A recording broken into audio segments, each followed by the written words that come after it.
시편 130편 899페이지가 되겠습니다. 자, 구약성경 899 시편 130페이지입니다. 30편입니다. 자, 성경 뒤쪽에 가셔서 구약 899페이지를 펴시면은 시편 130편이 됩니다. 예, 899편입니다. 시편 130편. 여호와여, 내가 깊은 곳에서 주께 부르짖었나이다. 자, 주여, 천천히 2절입니다. 시작. 주여, 내 소리를 들으시며 나의 부르짖는 소리에 귀를 기울이소서. 여호와여, 주께서 죄악을 지켜보실진대 주여, 누가 소리이까? 그러나 사용하심이 주께 있으면 주를 경외하게 하심이니이다. 나 곧 내 영혼은 여호와를 기다리며 나는 주의 말씀을 바라는도다. 한수분이 아침을 기다림보다 내 영혼이 주를 더 기다리나니 참으로 한수분이 아침을 기다림보다 더하도다. 이스라엘아, 여호와를 바랄지어다. 여호와께서는 인자하심과 풍성한 속량이 있음이라. 자, 8절. 그가 저와 한 목소리로 고백합니다. 시작. 그가 이스라엘을 그의 모든 죄악에서 속량하시리로다. 아멘. 자, 여러분, 오늘 주보를 보시면 오늘 주제가 뭐라고 나오냐면 바라고 기다리는 회개의 믿음이라고 나옵니다. 우리 힘차게 한번 복창합니다. 시작. 바라고 기다리는 회개의 믿음. 자, 저를 쳐다보시고요. 제 얼굴을 보시고 함께 우리 인사합니다. 주님의 이름으로 사랑합니다. 좌우로 합니다. 주님의 이름으로 사랑하고 주님의 이름으로 축복을 드립니다. 그래요.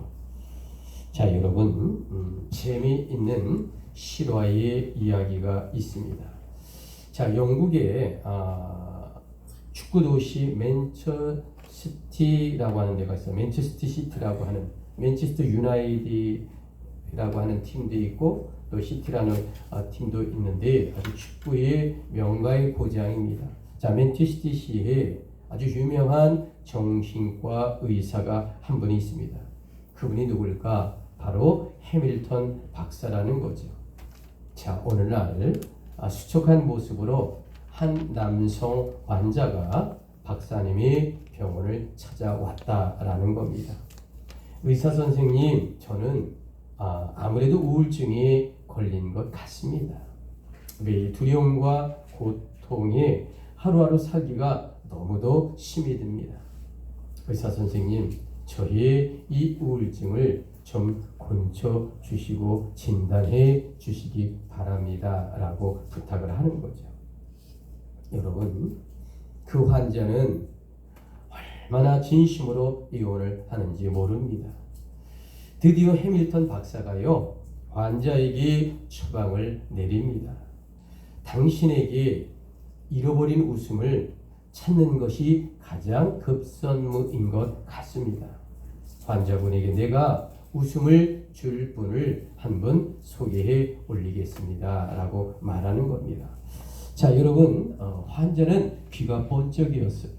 왜냐하면 내가 고통스럽고 어렵고 힘든 이 상황에서 나에게 웃음을 줄 수 있는 귀한 분을 소개해 준다고 하니까, 그것도 의사가, 그것도 해밀턴 박사, 맨체스터 시티 이 축구의 고장에 가장 유명한 정신과 의사께서 귀한 분을 소개해 준다고 하니까 귀가 번쩍이었다라는 겁니다. 의사 선생님, 그가 누굽니까? 라고 질문했겠죠.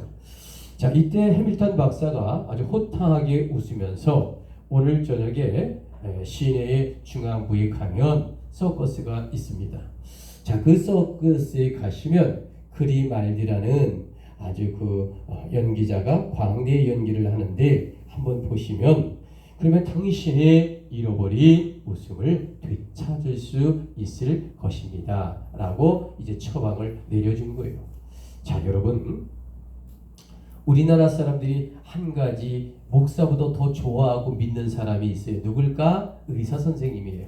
근데 의사 선생님은요, 그렇게 기가 막히게 대단한 사람은 아닙니다. 공짜로 치료해주지 않아요. 그런데 전 지구에 한 243나라가 있는데 대한민국만큼 수술 많이 하고요, 환자들 오면 약 많이 주는 나라가 이 지구상에 없답니다. 여러분, 그건 과잉 진료다. 제가 함부로 말하는 건 아니고요. 정말로 외국이나 미국이나 이 서구 구라파에서는요, 약 한 번 타기가 얼마나 어렵고요, 많은 부작용이 있기 때문에 최소한대로 환자에게 여러 가지 방법을 알려주지만 이 약과 그리고 이제 이 수술은요, 마지막 단계에서 아주 극소수로 절제하며 쓰는 것이 세계적 의학의 트렌드입니다. 그런데 우리나라는 뭐 약을 많이 주고 그러고 수술을 권하면 마치 가장 의학적이고 과학적인 분이 나에게 처방을 내렸다. 아니, 돈은 돈대로 다 받아가는데요. 여러분, 그렇기 때문에 이 해밀턴 박사는 어떤 약보다 우선 먼저 웃음을 찾도록 그에게 소크레스에 나오는 그리말디의 광대의 연기를 한번 보라라고 하는 게 처방을 내린 겁니다. 약보다는. 자, 그런데 이 환자의 그 다음 장면이 기가 막힙니다. 아니, 그렇게 약을 안 주고 환자를 위해서 우울증을 치료한 첫걸음 웃음을 되찾는 방법을 알려주었잖아요. 여러분, 다 약처우라고 돈 받잖아요. 자, 기본 상담료만 받고 약값 안 받습니다. 그런데 이 환자가 그 기가 막힌 방법에도 눈이 더 어두워지고요, 침울하고요, 더 안타까운 표정으로 그 의사 해밀턴 박사에게 이야기를 합니다. 의사 선생님, 제가 바로 그 서커스의 그리말디라는 연기자입니다 라고 이야기했다라는 실화의 이야기가 있습니다. 여러분, 우리가 인생을 살고 신앙생활을 하면서도요, 겉으로는 아무 문제가 없는 것 같을 때가 있어요. 그러나 내면적으로 정말 어떨까? 우리 인생이 세상을 살다 보면 살수록 깨닫는 것이 무엇입니까? 여러분, 기독교인이란 당연히 하나님과 동행하는 삶을 살아야 마땅합니다. 그런데 어느 순간에 우리 영혼을 나 자신의 욕심으로 인하여 길을 잃을 때가 사실 목회자를 통하여 모든 성도들에게 때때로 위기가 올 수 있다라는 거죠. 그게 왜 그럴까? 우리 영혼 나 자신의 욕심으로 인하여 길을 잃을 때가 있어요. 마음이 무겁고 두렵고 나 자신이 실망으로 우울한 슬픔이 찾아오기도 합니다. 그렇다고 성도로서 하늘의 기쁨을 전혀 느끼지 못하는 건 아니에요. 예배하고 찬양하고 기도하면 또 때로는 어느 정도 힘이 나기도 합니다. 그러나 우리 안에 부패한 본성의 죄로 인하여 분명히 불안할 때가 우리 삶에 때때로 찾아온다라는 거죠. 여러분, 그래서 성도라고 하면서도 미래의 삶에 대한 불안감이 나를 짓누를 때도 있을 수 있다. 다시 말하면 우리 인생은 꽃길만 걷는 것 아니다라는 거죠. 그래서 그런지 오늘 본문 이 시편 130편이라는 이 성경, 바로 이런 우리들의 마음을 대변하고 있는 성경의 시 중에 귀한 하나님의 말씀이다라는 겁니다. 자, 여러분, 오늘 성경 한번 보실까요? 시편 130편 1편 바이블 텍스트 여호와여. 자, 어떤 내용이가 천천히 한번 고백합니다. 시작. 여호와여, 내가 깊은 곳에서 주께 부르짖었나이다. 자, 여러분, 시편은 여러분 150편까지 있죠. 자, 시편이 150편까지 있는데, 자, 이 130편이 오늘 본문의 바이블 텍스트입니다. 자, 그러면 이 시편 150편 중에 이 시편 130편은 7대 참회시라고 합니다. 뭐라고요? 7대 7대 참회시 7편의 참회시가 있다라는 거죠. 회개시라는 거지요. 자, 그래서 오늘 성경은 죄로 인한 깊은 자괴감에 빠진 성도가 하나님께 구원을 요청하는 그런 영적인 귀한 하나님의 말씀으로 기록되어 있다라는 겁니다. 자, 여러분 1절을 다시 한번 가만히 보시기 바랍니다. 시인에게 있어 하나님이란 가장 비밀스럽고 또 세밀한 음성까지 들으시는 분으로 묘사되고 있는 것이 1절입니다. 그래서 하나님께서 시인은 자신의 괴로움과 죄를 모두 고백하고 있는 그러한 영적인 시입니다. 지금 시인은 자신의 죄로 인하여 하나님을 떠나 숨어 버리지 않았어요. 하나님께서 자비를 구하며 오히려 그 여호와의 은혜를 기다리고 있는 죄인이지만 하나님을 믿고 있는 크리스찬이다라는 거죠. 그것은 우리를 위하여 자신의 아들을 대속 제물로 십자가에 내어 놓으신 그 크신 그리스도의 사랑을 믿는 마음으로 이 저자는 회개하고 통회자복하지만 하나님을 향하여 간절히 원하고 바라는 그러한 시를 기록하고 있습니다. 자, 여러분, 오늘 여러분에게 은혜와 평강과 하나님을 경외롭고 하는 예배의 오늘 이 축제 주제가 뭘까? 바라고 기다리는 회개의 믿음이다 라고 주보의 말씀을 드리고 있습니다. 자, 주보 맨 뒤편에 보시면 첫 번째, 자, 뭐라고 첫째 기록이 되어 있을까? 우리 함께 고백합니다. 시작. 무엇이 문제일까요? 자, 여러분, 오늘의 시편 이 130편이라는 이 시는요, 무려 3000년 전에 기록되어 있는 어느 시인이 험난한 인생길을 여행하다가 마침내 예루살렘 성전에 이르렀다라는 그러한 내용으로 시작이 됩니다. 자, 그 먼 길에서 과연 무엇을 기대하고 예루살렘 성전 830m 언덕에 올라왔을까? 하나님의 성전에서 시인은 하나님께 엎드려 부르짖고 있습니다. 여러분, 하나님 앞에서요, 자신의 지난 시간을 되돌아보면서 애원하고 있는 내용 얼마나 애처롭고 또한 희망의 모습 아니겠습니까? 자, 130편 2절 오늘 성경 본문을 다시 한번 보면 주여 내 소리를, 자, 어떤 내용일까? 이 괴로운 저자의 심정을 우리가 함께 고백합니다. 주여, 시작. 주여 내 소리를 들으시며 나의 부르짖는 소리에 귀를 기울이소서. 자, 하나님께 자신의 기도에 응답해 주시길 바라면서 용서를 구하는 장면이죠. 시인에게 하나님이란 자신을 용서하시고 회복시키는 유일하신 참 하나님이시다라는 겁니다.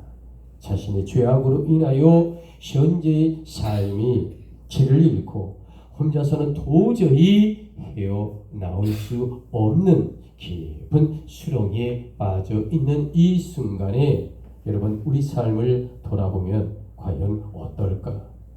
과연 진정 우리는 인생을 살아가며 꽃길만 걷는 것이 아니라 무엇이 문제일까라는 겁니다. 나의 기준과 나의 생각대로 잘 살아왔고 또 나름은 성공했다고 여기는 분도 있을 겁니다. 왜냐하면 먹고 살만하거든요. 왜냐하면 내 자녀들 그래도 자기 역할 하고 있거든요. 자, 그렇게 보면 나름대로 내가 실패한 인생이 아니고 뭐 대단한 인생은 아닐지라도 그래도 중간은 됐다. 아니, 나름대로 살고 있다라고 여길지 모르겠어요. 그런데 어느 순간에 하나님을 멀리하고 내 자신이 인생의 주인이 되어 혹시 내가 신앙일이라고 하면서도 살아온 것이 아닐까? 여러분, 진정 교만은 무엇일까? 하나님의 형상대로 창조된 인간이 주인이신 하나님을 거슬러서 자신의 뜻대로 사는 것입니다. 여러분, 교만한 사람이요? 뭐 바늘로 이마 찌르면 피 한 방울 안 날 것 같지만 교만한 사람이 아무리 교만한들 교만이라고 여기에 써져 있습니까? 아니에요, 여러분.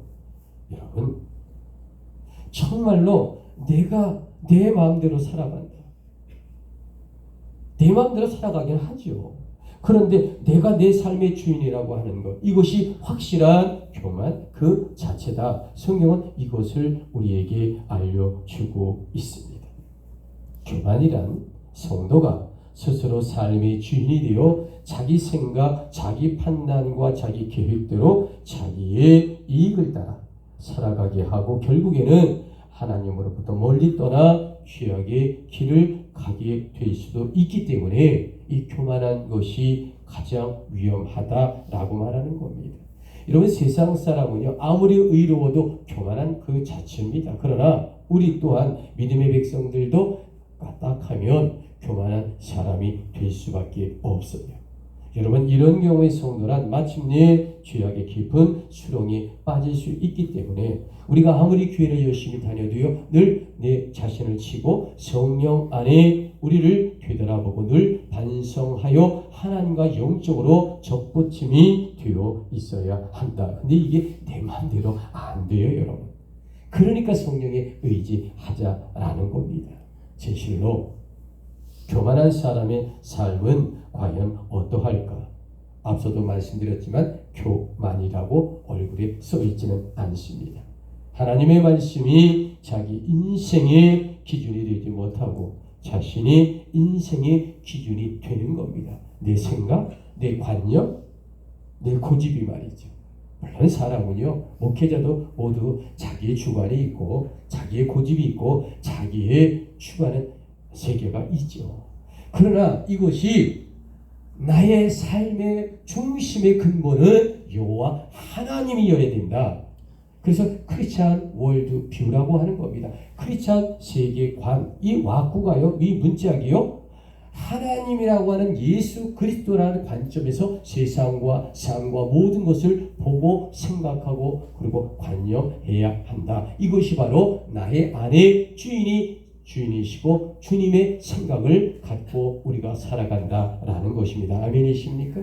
그래요, 여러분. 여러분, 그러면 그 사람이 그 삶 속에서 하나님의 말씀이란 이 관점, 크리스찬 월드뷰, 기독교 세계관을 갖고 있지 못하면 내 생각, 내 주관, 나의 욕심으로 하나님의 말씀이 내 삶에서 힘을 잃게 되기 때문에 우린 크리스찬 기독교의 관점을 갖고 늘 인생을 살아가는 부족하지요.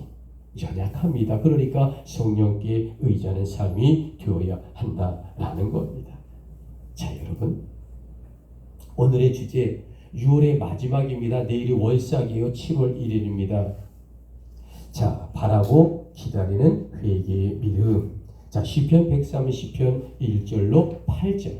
이 3000년의 시공간을 초월하여 하나님이 6월의 마지막 주일, 일성 주일 바라고 기다리는 회개의 믿음이라는 귀한 주제로 우리에게 말씀을 주셨습니다. 자, 주보 2번을 한번 볼까요? 두 번째입니다. 자, 우리 고백합니다. 시작. 무엇을 기대하는가입니다. 자, 여러분, 러시아의 작가인 레오 톨스토이의 유명한 세 가지를 말씀드릴 겁니다. 잘 들어보세요. 그 첫 번째는 세상에서 가장 중요할 때가 언제일까?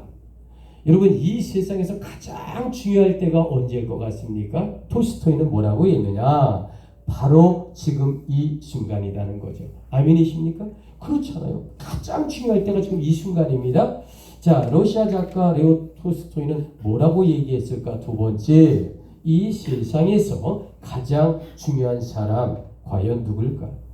여러분, 지금 나와 함께 있는 사람이 이 세상에 가장 이제 중요한 사람이고 또한 소중한 사람입니다. 아멘이십니까?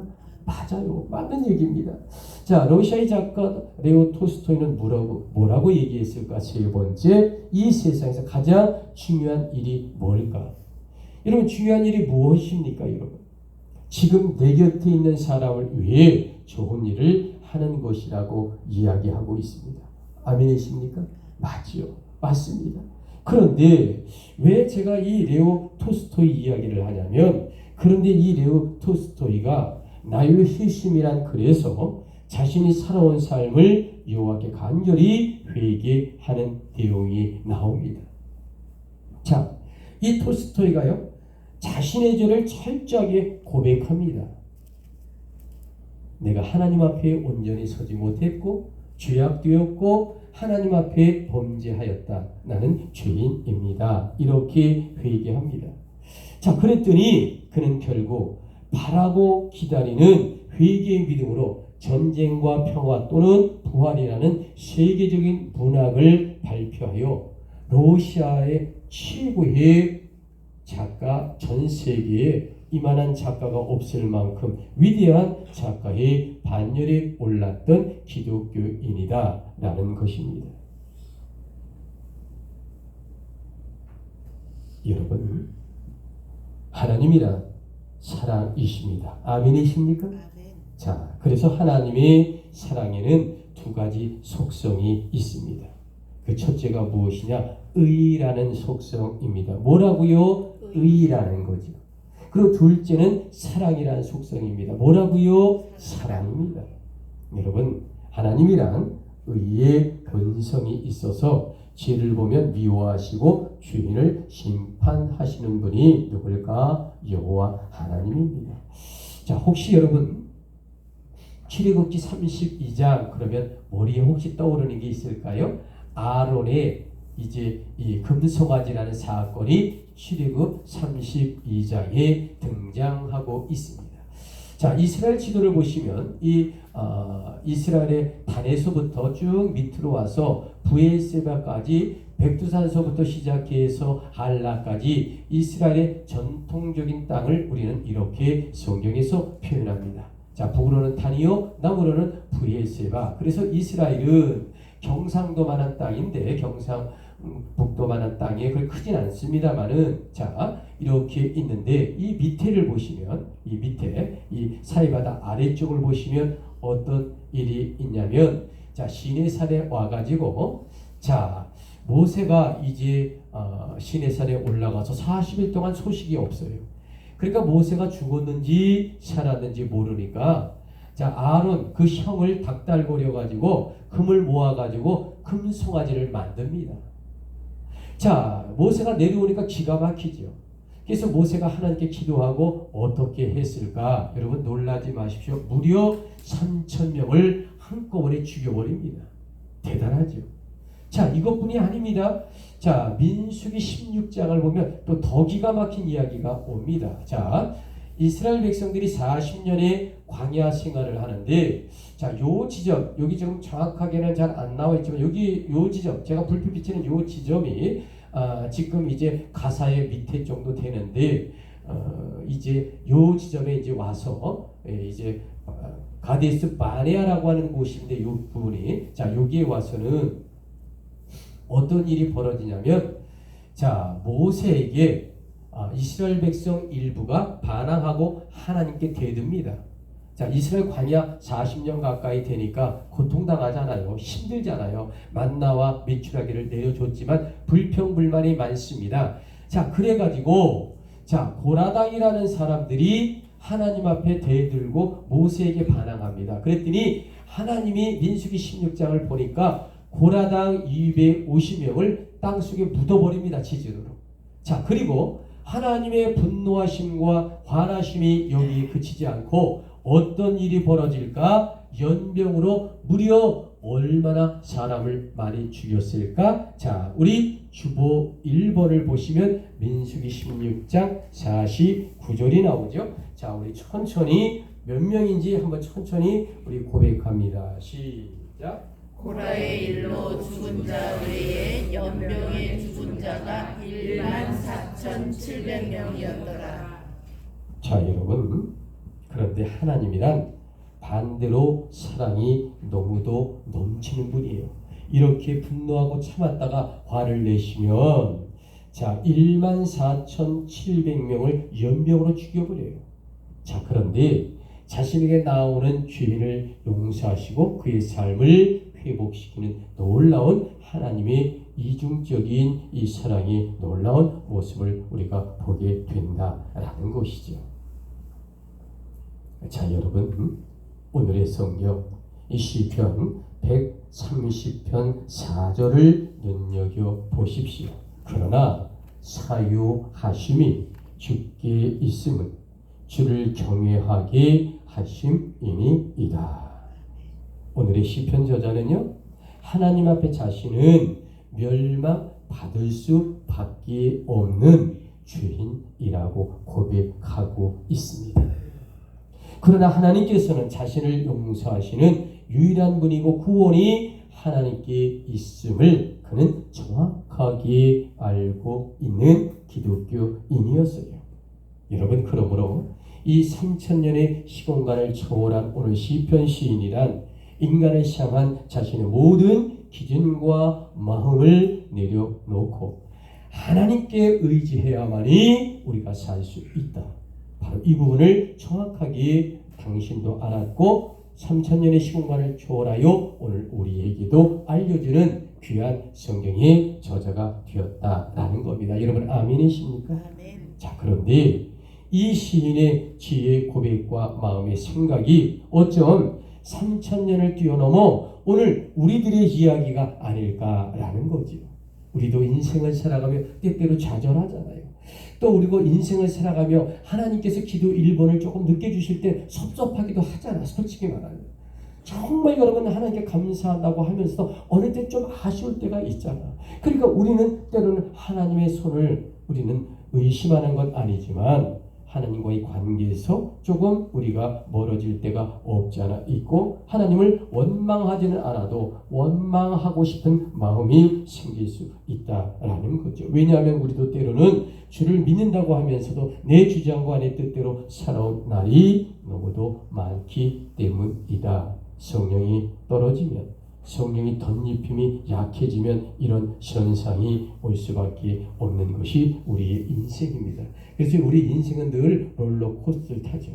하나님의 은혜와 사랑이 있을 때 감사하다가 또 우리가 만족해지면 또 불평불만하고 그러다가 또 하나님의 저 터지고 징계가 오면 주여 살려주옵소서 두 손 번쩍 들었다가 하나님의 은혜와 사랑이 덧입혀지면 또 어느 시점에 가면 우리는 또 내가 잘난 것처럼 교만해서 또 하나님의 의를 저버릴 때가 있으면 하나님의 징계와 또 그 하나님의 채찍으로 인하여 우리가 회개하고 다시 돌아가는 이러한 원망과 불평과 감사와 은혜에 자복하고 회개하는 이 네 가지 패턴이 이스라엘 백성들과 우리의 인생의 삶도 끊임없이 반복되고 있는 것을 우리는 부정할 수 없다라는 겁니다.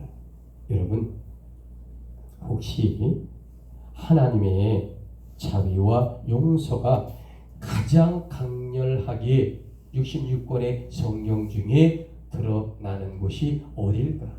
여러분, 하나님의 사랑이 성경 전체의 3927 우리 66권의 성경 중에 어디가 하나님의 사랑이 가장 극렬하게 나타난다고 여러분 생각하십니까? 저는요, 마태복음 27장의 중간 하반절에 가면 예수님께서 십자가에 달리시면서 이걸 우리는 이렇게 이야기하죠. 십자가 가상칠언이다. 십자가에 5시간 15분 동안 피 흘려 돌아가시면서 그래서 그곳에서 7마디를 남기잖아요. 근데 네 번째 마디가 말씀이 무엇이냐? 일명 십자가 가상칠언의 네 번째 말씀이죠. 엘리 엘리 라마 사박다니, 하나님 하나님 나의 하나님 어찌하여 나를 버리시나이까. 얼마나 괴로웠겠어요. 예수님이 하나님의 본체예요. 그리고 하나님의 아들이시라고 말하기도 하지만 하나님의 본체입니다. 이분은. 그래서 그분이 성육신화 인카네이셔서 이 땅에 오셨어요. 그런데 너무도 우리 인간을 위해 죽으시고 대신 중보자의 십자가 지시는 것이 너무도 괴로워.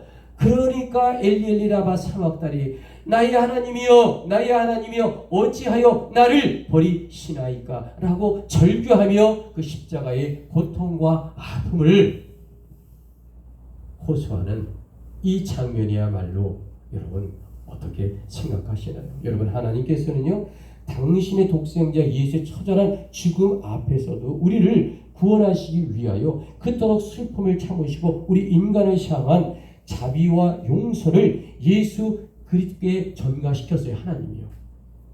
여러분 그래서 우리는 또는 비하라는 단어를 쓰는데 이 순간만큼 하나님이 매몰차게 예수의 죽음을 외면하셨어요. 왜? 예수가 죽어야만이 우리를 구원받으니까. 하나님의 사랑은 우리 인간을 위하여 당신의 독생자까지 죽이시며 우리를 살리신 그 사랑을 우리는 잊지 말고 감사하고 그 힘을과 그 믿음으로 우리가 구원받아 천국 가는 겁니다. 아멘이십니까?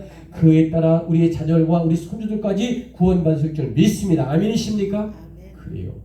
여러분 우리는 예수님의 십자가 죽음으로 죄에서 용서를 받았다. 이것이 예수 십자가 구속입니다. 여러분 그래서 모든 설교의 중심에 예수 십자가 구속의 이 핵심이 빠지면 안 꼽는 찐빵이요 사르마다의 고무줄이 없는 것과 동일합니다. 그러니까 언제나 예수 그리스도의 성령의 말씀이라는 게 뭐냐? 예수 그리스도의 십자가 보혈이 그 말씀의 중심을 차지해야 된다는 거죠. 아멘이십니까? 아무리 여러분 성경을 이야기 많이 해도 종교 강연이 될 수 있어요. 여러분 많이 하나님의 말씀을 선포한다고? 아니 그러면 예배 시간에 성경만 읽지요. 왜 설교를 합니까 여러분? 여러분 밥과 물과 쌀과 양념과 모든 갖고 맛있게 음식을 하고 요리를 하는 것입니다. 여러분 쌀과 음식만 갖고 여러분 김치 안 되고 소금 안 치고 조미료 안 치고 아무것도 안 치고 어떻게 음식이 됩니까? 여러분 오해하지 않기를 바랍니다. 세상 이야기를 90% 해도요 그 성경 말씀의 설교에 구속사가 정확히 들어가 있다면 세상을 통하여 우리에 주시는 하나님의 영의 말씀이 온전히 그 말씀에 선포되는 것입니다. 아멘이십니까? 여러분 99% 성경을 이야기해도요 하나님의 중심의 사상 그리고 하나님의 구속사가 빠지고 우리 성경에 나오는 이야기를 했다고 그게 설교가 아니라는 사실을 정확하게 한국 기독교인이 알아야 하는데 그걸 몰라요. 그러니까 종교 강연인지 이것이 목사님의 설교 강연인지를 모르는 거예요. 아멘이십니까? 여러분 예수의 성령 하나님의 말씀은 무엇일까? 양념을 잘해서 그래서 우리가 오늘 현대의 관계와 이해와 말씀으로 현 삶에 적용할 수 있도록 양념을 해서 우리가 국을 끓이고 그리고 조미료를 치고 여러 가지를 쳐서 하나님의 말씀을 온전히 먹게 해주시는 것이 바로 예수의 구속사가 빠지면 허황된 이야기요 인간의 말씀에 지나지 아니하므로 하나님의 핵심의 이 포인트 예수 구속사가 온전히 선포되느냐가 중요하다는 것입니다. 여러분 아멘이십니까? 여러분 이것이 우리를 살리는 성령의 말씀입니다. 우리는 이제 죄의 징벌의 두려움에서 해방되는 놀라운 이 복음의 이야기를 듣고 있고 고백하고 구원받은 자입니다. 아멘이십니까? 여러분 이것이 바로 예수 구속사이고요 우리를 살리는 성령의 말씀입니다. 우리 주보 2번을 볼까요? 그러므로 이제 우리 천천히 우리 주보 2번 로마서 8장 1절을 고백합니다. 시작. 그러므로 이제 그리스도 예수 안에 있는 자에게는 결코 정죄함이 없나니 이는 그리스도 예수 안에 있는 생명의 성령의 법이 죄와 사망의 법에서 너를 해방하였습니다. 자 오늘의 주제가 여러분 바라고 기다리는 회개의 믿음이라고 말씀을 드렸습니다. 자 주보 3번을 보시죠. 자 세 번째 뭐라고 나왔을까? 시작. 바라고 기다리는 믿음입니다. 자 여러분 시인은 자신의 인생을 구원해 주실 분이 오직 하나님 아버지이심을 고백하고 있습니다. 자신의 기도에 응답하시기만을 간절히 기다리고 있다라는 것이죠. 자 여러분 기다림이라고 하는 건 뭘까? 마치 파수꾼이 새벽을 기다리는 것과 같다는 거죠. 파수꾼의 삶은 과연 어떠한가요? 파수꾼은 지금 망대에 올라가 있어요. 언제 적군이 쳐들어올지 몰라요. 모르기 때문에 긴장과 불안에 휩싸여 있습니다. 특히 밤에 그에게 더더욱 두려운 시간 아니겠습니까? 왜? 보초병이니까. 이런 만일의 적군이 한밤중에 기습해 오면 가장 먼저 죽어야 할 사람이 보초입니다. 그러나 마침내 동쪽에 기다리던 태양이 떠오르기 시작하면 파수꾼은 아마도 안도의 한숨을 쉴 겁니다. 왜? 내가 지금 이 순간에 살아있기 때문이죠. 자, 우리 시편 130편 6절 파수꾼이, 자, 우리 천천히 고백합니다. 시작. 파수꾼이 아침을 기다림보다 내 영혼이 주를 더 기다리나니 참으로 파수꾼이 아침을 기다림보다 더하도다. 여러분, 하나님이란 이 땅을 살아가는 참된 성도들을 불안과 두려움의 깊은 수렁에 내버려 두지 않습니다. 오직 그의 믿음이란 하나님으로부터 주어지는 겁니다. 그래서 주의 백성이란 완전한 구원을 기다리며 하나님을 경외하는 삶까지 나아가야 한다. 바로 이 말씀입니다. 여러분, 지금 어렵고 힘이 드십니까? 부디 우리 자신을 넘어 우리 영혼을 만족해 하시는 하나님의 은혜를 기다려 봅시다. 아멘이십니까? 이런 바라고 기다리는 회개의 믿음은 뭘까? 이토록 내일을 바라보는 기독교인의 가장 큰 영적인 희망입니다. 그것이 우리 자녀들을 통해, 우리의 손주들을 통해 새로운 시대가 주님 재림하기까지 펼쳐질 줄 믿습니다. 아멘이십니까? 그래요. 마지막 캐리그마를 선포합니다. 과연 3000년 전의 시인과 오늘 우리는 무엇을 주 앞에 회개하는 기독교인이 될까? 그 첫 번째는 마음의 교만함을 회개해야 한다라는 겁니다. 두 번째, 악한 생각과 행위들을 회개해야 한다라는 겁니다. 세 번째는 음란함과 호색함을 회개하라입니다. 그 네 번째는 우리의 죽은 행실을 회개하라라는 겁니다. 자, 여러분, 그러면 하나님께 회개하는 자는 과연 어떤 은혜를 바라고 기다리는 회개의 믿음이 될 수 있는 축복을 받을까? 자, 주보 가번, 자, 마가복음 1장 8절 우리 고백합니다. 시작. 죄 사함을 받으라입니다. 세례 요한이 광야에 이르러 죄 사함을 받게 하는 회개의 세례를 전파하니라고 말씀하고 있어요. 자, 여러분, 바라고 기다리는 회개의 믿음이란, 자, 두 번째 나본입니다. 자, 우리 고백합니다. 시작. 하나님의 은혜를 받는 자입니다. 내 백성이 그들의 악한 길에서 떠나 스스로 낮추고 기도하여 내 얼굴을 찾으면 내가 하늘에서 듣고 그들의 죄를 사하고 그들의 땅을 건치리라 말씀해 주셨습니다.